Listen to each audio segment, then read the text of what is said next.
For millennia, the story of Cain and Abel has been understood as a grim historical tragedy. But what if the world's first murder was actually a map of the inner war happening inside your own head every single day?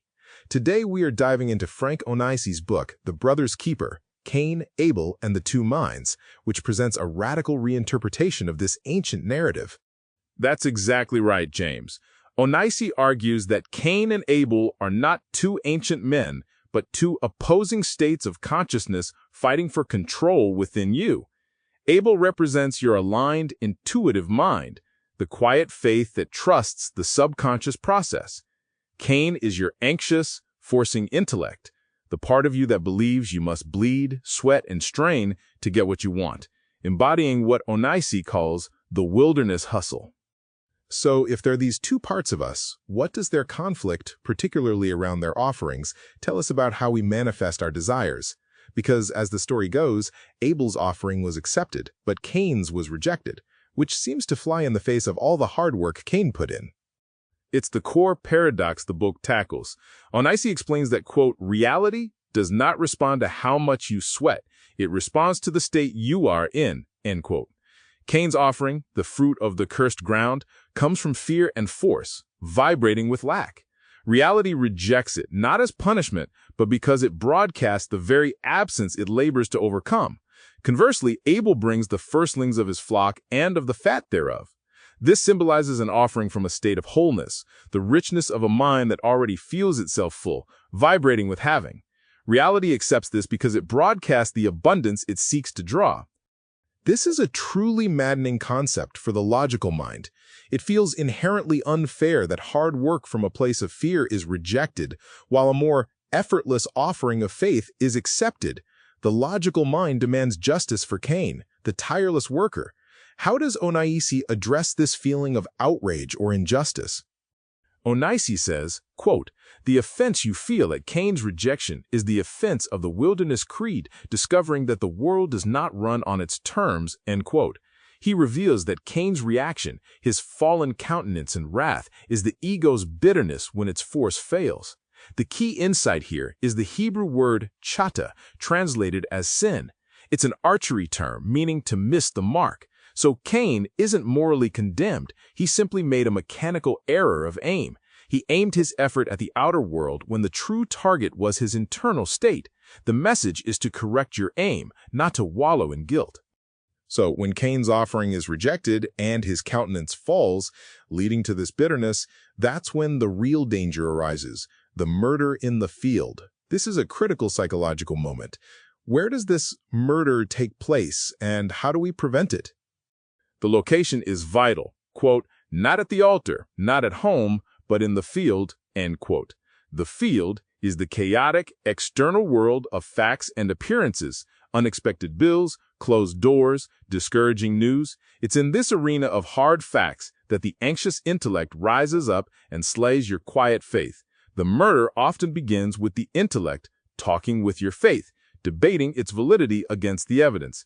Onisi emphasizes that faith cannot win an argument in the field because faith rests on the unseen, while the field demands visible proof. The solution is to refuse to take Abel, your faith, into the field.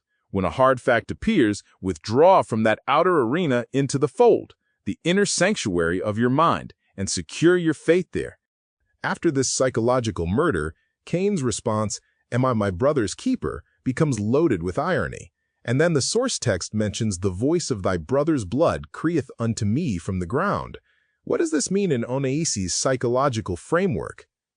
Cain's question is the central pivot of the book. He means it as a refusal to take responsibility for Abel, but Onisi asserts the answer is a resounding yes.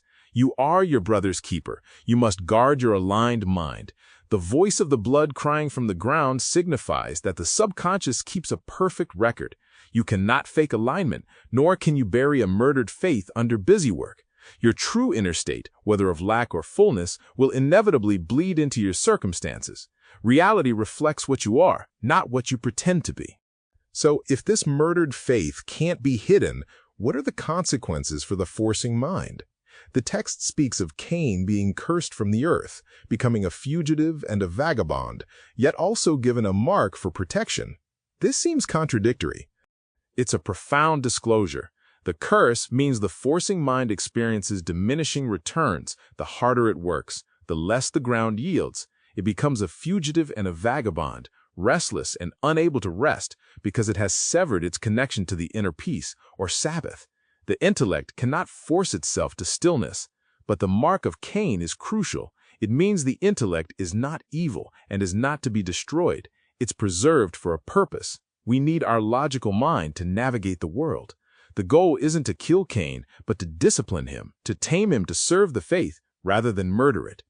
That's a powerful distinction, discipline, not destruction. It leads us to the ultimate message of the book, the birth of Seth as the resurrection of faith. If we've been in this hustle, murdered our faith, and wandered, is there truly a way back? Absolutely. Onasisi says the story, quote, ends with a birth, a new son, a new seed, a resurrection, end quote. Seth means appointed or placed as a foundation. This means faith, once slain, isn't passively awaited. It's deliberately appointed. You can always choose a new foundation, regardless of how long you've wandered. It's about reuniting the conscious mind with the feeling nature, an inner marriage that conceives this new faith. The intellect, once disciplined, then serves this appointed faith, moving from murderer to keeper.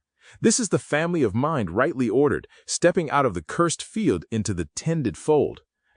So the journey through Frank Onassis' The Brother's Keeper ultimately guides us not to eradicate parts of ourselves, but to reorder them. It teaches us to discern which internal voice to follow, to guard our inner peace, and to always remember that the capacity for renewed faith is inexhaustible. If this discussion resonated with you, consider sharing it with someone who might benefit from this powerful reinterpretation of an ancient story.